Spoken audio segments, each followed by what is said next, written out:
Hey everyone, this is Pete, and welcome back to Atari ST A to Z, a series of short playthroughs of Atari ST games, some which I grew up with and some which are new to me. Today's game is Pandora.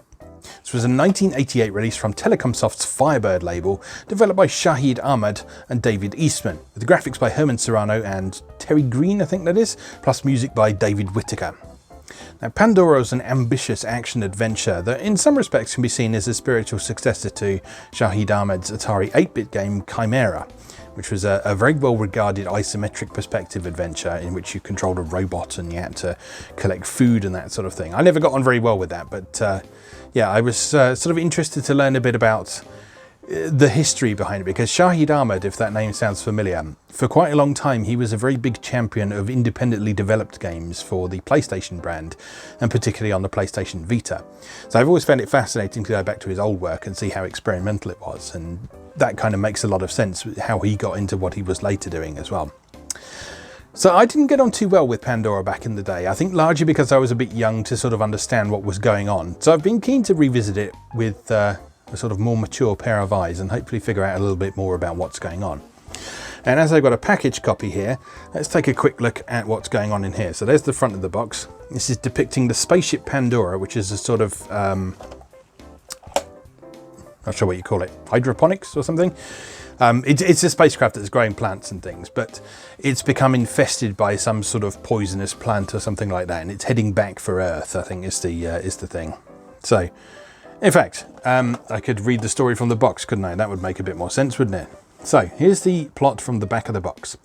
How would you like to be the proud owner of 23 million tons of Xynanium, the most adaptable and expensive metal known to humankind? You would if you're an intergalactic salvage operator. Here's your chance. Recover the alien artifacts aboard the spaceship Pandora, and unknown riches could be yours. However, there is one small problem. Pandora is alive and does not want to end up as a set of kitchen utensils in a modern space home. Pandora features a host of interactive characters, a wealth of challenging and mind-stretching puzzles, obtaining vital clues by interrogating Pandora's computer terminals, hunt the ship for useful weapons and equipment to help you on your mission, and innovative comic book style fight sequences. Pandora, dare you open the box? And inside the game comes on one disc, and we have a little manual leaflet type thing as well. Excuse me, dropping disc on the floor. So here's your manual for Pandora. Let's see what it says. The plot. The generation ship Pandora was conceived by the British research team Main Core Computer Development in collaboration with a group of eminent European scientists in the latter half of the 20th century. The far future. It carried a mixed crew of humans and droids and was designed to support life indefinitely while it drifted through the uncharted territories of space, seeking out alien life forms of a greater intelligence than man. The ship was controlled by a 7th generation computer, Pandora, after which the spaceship had been named. Pandora's design brief was to surpass the capabilities of any other computer, past, present or future. Never a good idea, as anyone who has read any sci-fi will know. During its construction, a major component, the biorhythmic stabilizers, could not be tested under alien conditions. Pandora's research team were of the opinion that destabilization of this component could lead to pseudo-aggressive tendencies, resulting in contravention of the computer's operational directives. However, it was thought that it was very unlikely that this condition could occur. Famous last words. It is now the 22nd century, and Pandora has been roaming space for almost 200 years. And Main Core's monitoring team has discovered that rather than roaming deeper into space, Pandora is rapidly making its way back to Earth. Pandora's imminent return to Earth has made front-page headlines in every journal. Pandora's current intentions are still not known, and neither are the contents of its cargo hold. Well then. Alright, so your mission is, as an intergalactic salvage operator, is to board and investigate Pandora. If anything untoward has happened, the success of your mission will be gauged by the number of alien artifacts salvaged and returned to Earth for analysis. So it doesn't really tell you exactly what you're supposed to do, it just sort of tells you that something has gone wrong on this spaceship and you have to figure it out and determine what's going on. And so it's a very early example of a game that sort of kind of lets its story unfold as you're playing it, and by you investigating the environment and talking to characters and that sort of thing. So back in the day, I always found the concept of this rather interesting, but I never really got on with the gameplay for one reason or another, and you may well see why that is the case when we come to play it, but well, we'll see, I guess. Like I say, I've been keen to revisit this as a more mature gentleman and hopefully understanding a bit more about what it's trying to achieve. So, with that in mind, let's go play Pandora. Okay, here we are with Pandora, created by Shahid Ahmad, David Eastman, Terry Greer. There we are. I couldn't read my own writing in the intro. That's why I wasn't sure of the name. Gonna sneeze. Oh dear, excuse me. Hay fever season. I should probably take an allergy tablet. In fact, I'll do that right now on camera. Why not? So that will hopefully prevent any further explosive outbursts like you just heard there. So, please excuse me a moment.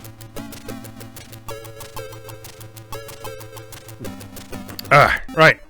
Okay, so this is Pandora.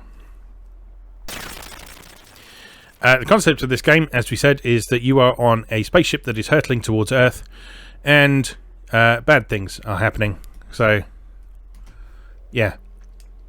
Now, this ship will explode anyone who does not have a valid ID card. So, this person here, Annie, has given you her ID card and died.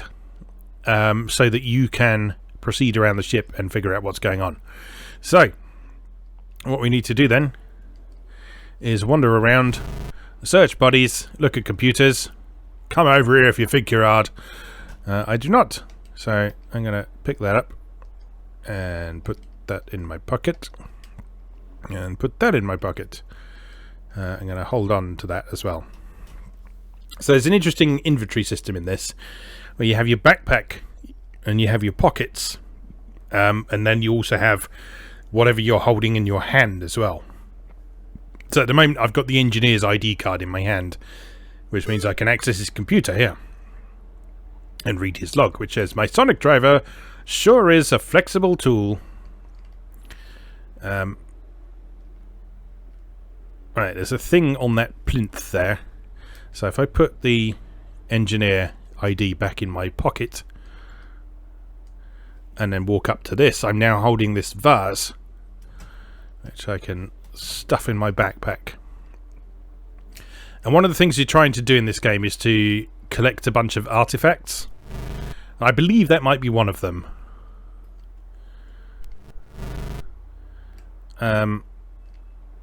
We want to steer clear of that guy for the minute because he is dangerous. Now there's a chute somewhere. You can drop your... Oh, there it is. You can drop your treasures down. How do we do that? Do we just walk over it?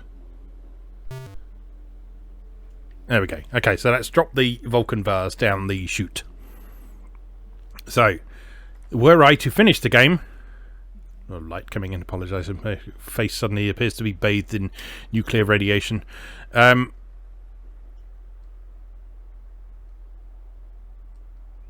Yeah, you can... you get points for that. Who's this? The bank manager.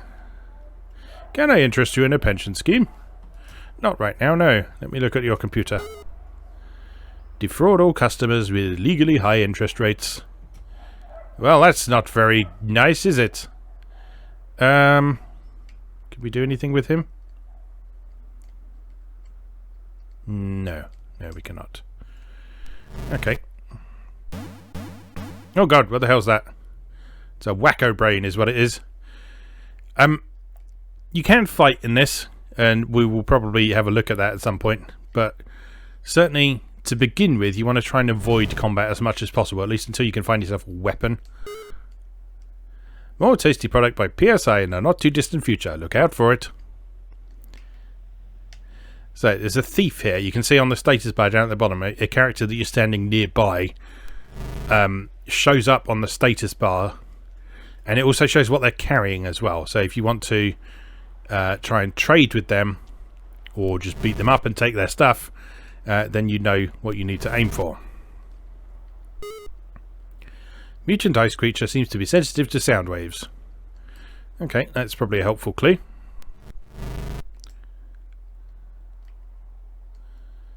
And there's another thing on the desk there, so I'm just going to put the ID card back in my pocket and pick that up. It's an Ostron egg. Don't know what that is. Maybe another treasure.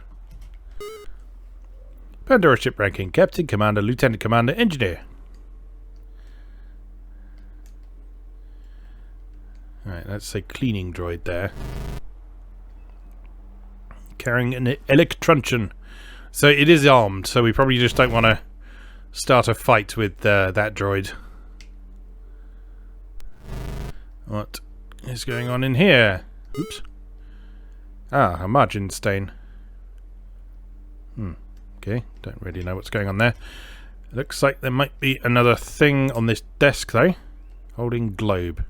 I doubt that's an artifact. That's probably something we need for something else. I'm just going to stay out of the way of that droid for the minute.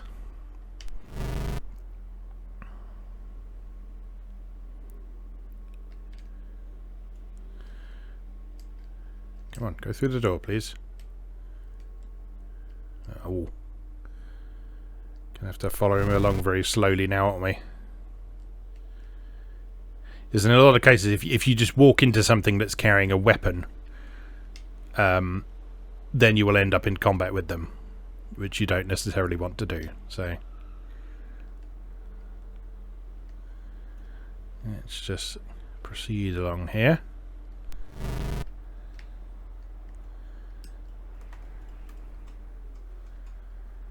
Oh no, coming back.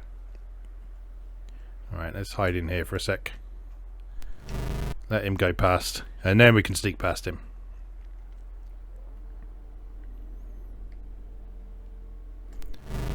There we go.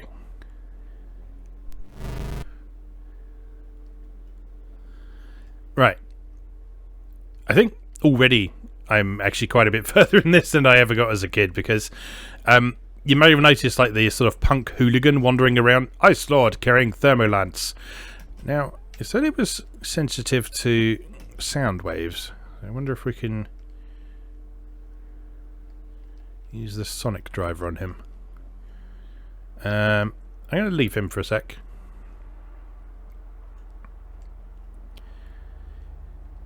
Yeah, as I was saying, originally, I would get very hung up on that hooligan at the beginning of the game, and get into a fight with him. And he's armed with quite a vicious weapon, so he can kill you very, very easily. So it's best to just avoid him and then come back later when you've got something that you can actually fight with. There's a dead body here. It's the Lieutenant Commander. Let's see what he has. Alright, we'll take his ID, because that's probably higher clearance than Lieutenant Commander. Code Black. Don't know what that is. Oh, I don't want to drop my sonic driver now. Let's keep that in the pockets. Code Black. Don't know what that is. And Shakespeare.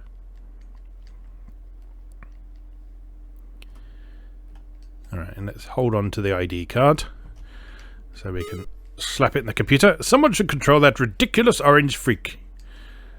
Okay, so they knew that the that wacko brain thing was wandering around.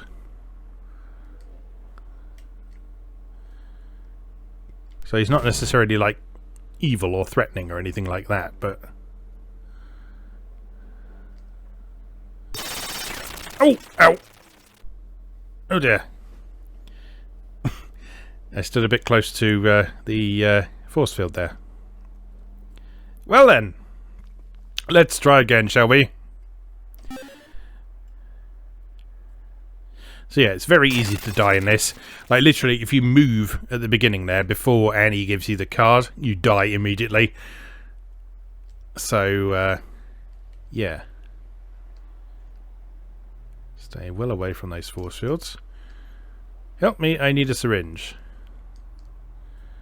Okay.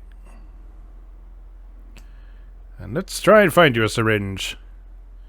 We didn't go this way last time. That's some sort of security droid over there. Resource officer. You have a Delton icon. That sounds like an artifact. Let's keep that there. In fact, let's go drop that down the chute straight away.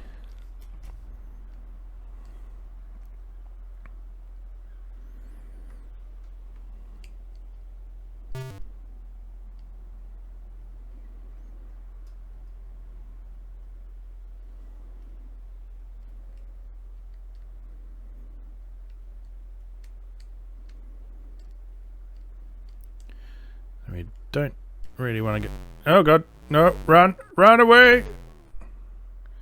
Oh god, he damaged me just by being near to me. I think my life is now down to poor. That's not good. There's a dude over there though.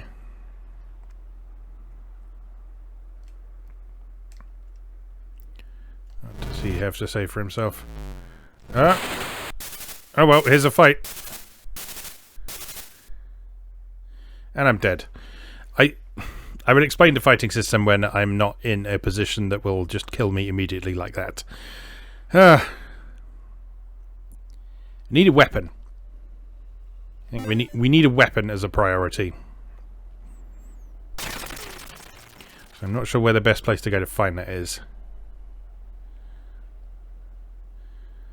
Well, a fairly reliable way to start appears to be to grab the engineering ID card, because he's fourth in the hierarchy. And I suspect his sonic driver will be useful for something.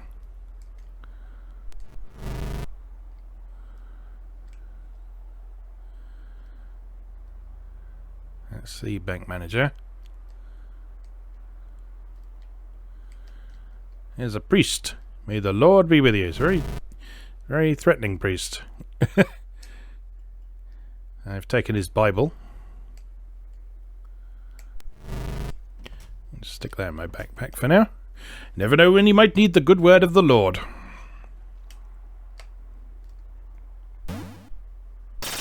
Oh no, done it again. You can probably see why I didn't get very far in this game as a kid now, just because it loves to kill you. It really loves to kill you.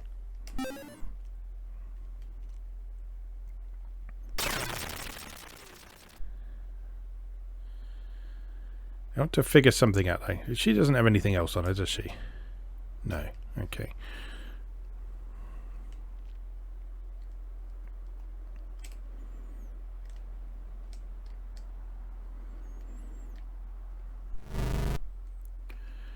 Right.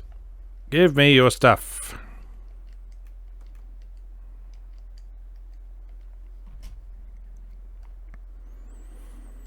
And your thing.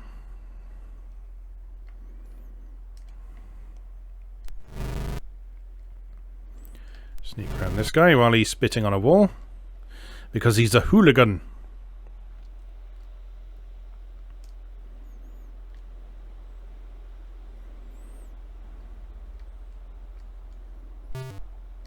And drop that down there.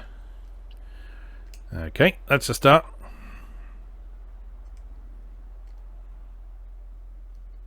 Oh no! Alright, so here's the fighting system. So the way this works is you have to press the fire button when the green bar is as close as possible to the red section of the gauge, but not actually into the red part of the gauge. So it's all timing based.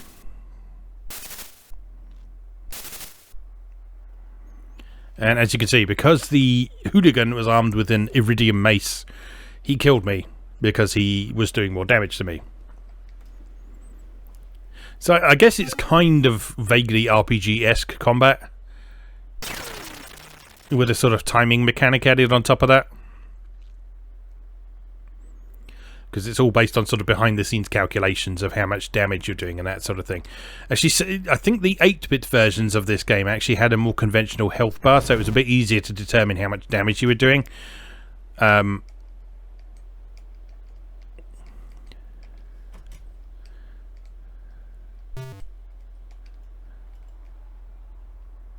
But even so, combat is something you probably want to try and avoid as much as possible, from what I understand. Right.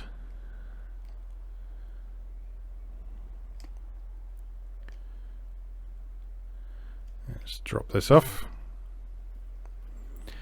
And let's try not to die this time.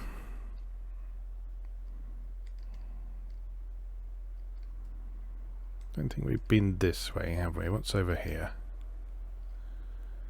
That looks like the sort of route a security bot might go round. Yes, there he is.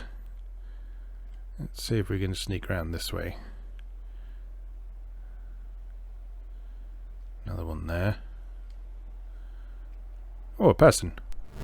Security officer, someone stole my sonic blaster. Oh, I got a laser rifle. Be careful with that. So I believe you can actually fire this as a projectile weapon now. So it might actually be worth seeing if we can kill the hooligan with it and take his iridium mace.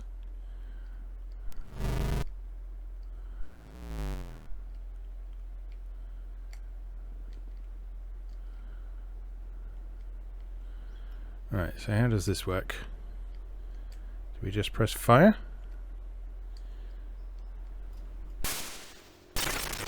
Yes! Success! I think that is the first time I've ever managed to actually kill the hooligan. So yeah. Achievements. Let's take that. I'll keep the laser rifle for now, because that seems like a useful thing to have on my person.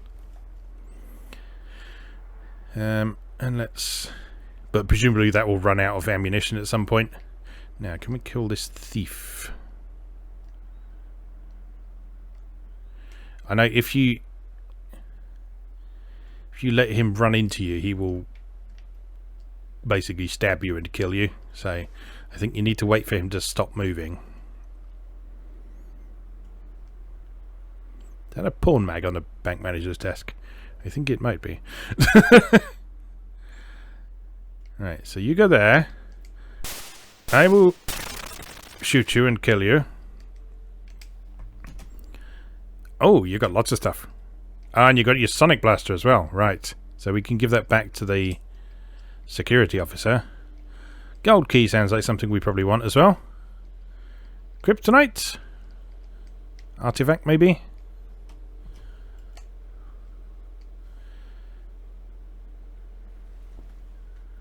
Let's go see if we can deposit that.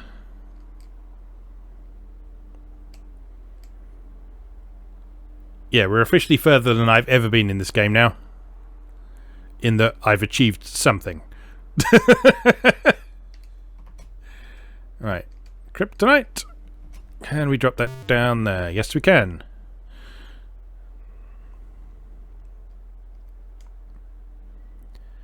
Then we can go back and see our friend, the security officer.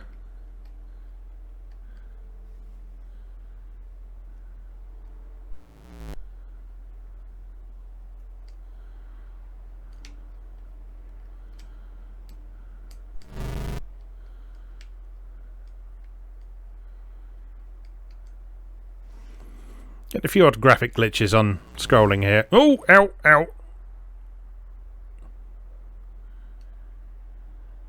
Do not stand too near security droid with shock whip. Right, if I then hold this and talk to you, I'll give you what I'm carrying for that. How do we do that? Fire? Yes. There we go, you've traded objects. So now we've got the insulin, which is what the diabetic needs.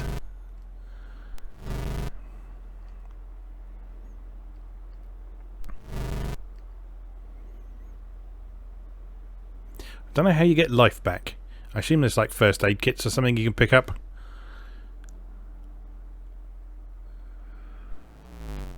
But yeah, that security droid did a lot of damage to me.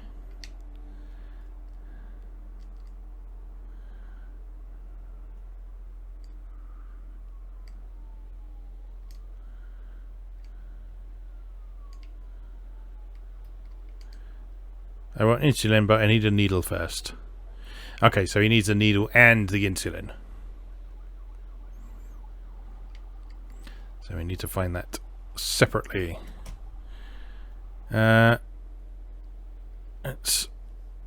hold on to our laser rifle for the minute then.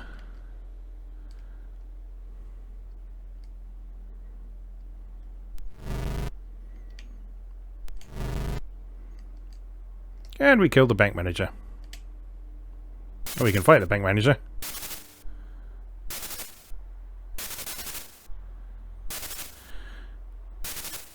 I think walking up to someone with a weapon in your hand just assumes that you want to start a fight with them. And at the moment, I'm battering him around the head with the butt of my laser rifle. Oh. Missing the timing here quite a bit. He's down. Right. And you have nothing. Disappointing.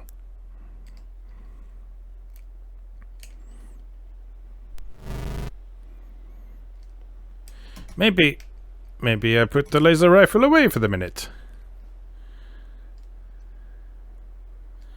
Right, that's the Lieutenant Commander, isn't it? So we can go get his ID card.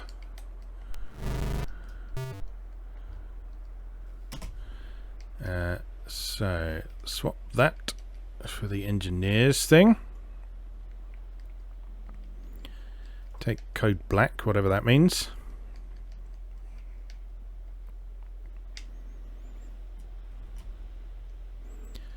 I'm now full of stuff.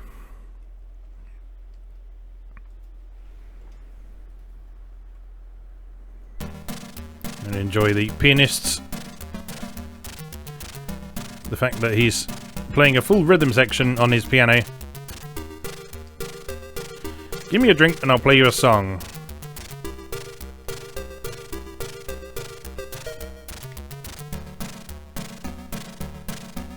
Oh, whoops.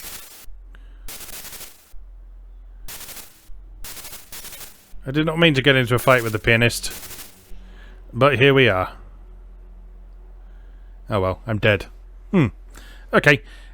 I think we can probably call that a day for now. Your posthumous rank as mercenary shock trooper is dog meat. So yeah, I haven't really made any progress in terms of actual overall mission rating. But I made a lot more progress there than I have done in past attempts at this game. So yeah, I actually feel a bit more inclined to go back and check that out a bit further now and see if I can figure out any more of that. But that is Pandora. That was... I remember that being quite well regarded back in the day for its sort of adventure game elements and the fact that it wasn't just a straight action game or shoot 'em up or anything like that. And as I say in the intro, the development pedigree behind this is actually quite interesting as well. Shahid Ahmad, in particular, has done a fair bit of interesting stuff over the years, and subsequently became very well known as a champion of indie games for the PlayStation brand. Let's leave that for today, though. As always, thank you very much for watching, and I'll see you again next time.